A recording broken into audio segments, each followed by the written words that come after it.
আসসালামু আলাইকুম নমস্কার। আপনাকে স্বাগতম আমাদের হোমিওপ্যাথিক জ্ঞানের এই বিশেষ আয়োজনে।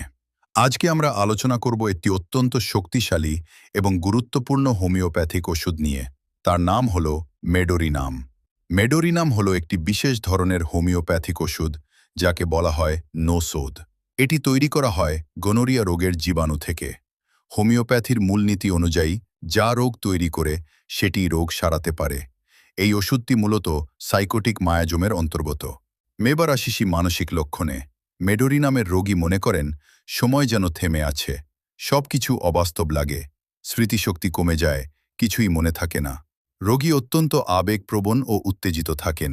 বিশেষত শিশুরা হয় অস্থির, দুরন্ত, যাদের নিয়ন্ত্রণ করা কঠিন। রাতে তুলনামূলক ভালো থাকেন, দিনে কষ্ট বাড়ে। শারীরিক লক্ষণ।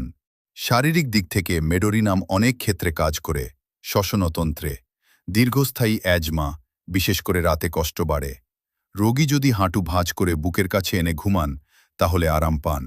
হাড় ও সন্ধিতে গভীর ব্যথা, রিউম্যাটিক সমস্যা, নখ ভঙ্গুর হয়ে যায়। মূত্রতন্ত্রে গোনোরিয়া দীর্ঘমেয়াদী কুফল, মূত্রনালীতে জ্বালাপোড়া। স্ত্রীরোগে ডিম্বাশয়ে ব্যথা, সাদা স্রাব এবং বন্ধ্যাত্বের চিকিৎসায়ও এটি ব্যবহৃত হয়। বিশেষ কিনোট লক্ষণ। মেডোরিনামের কিছু বিশেষ লক্ষণ আছে যা একে অন্য ওষুধ থেকে আলাদা করে।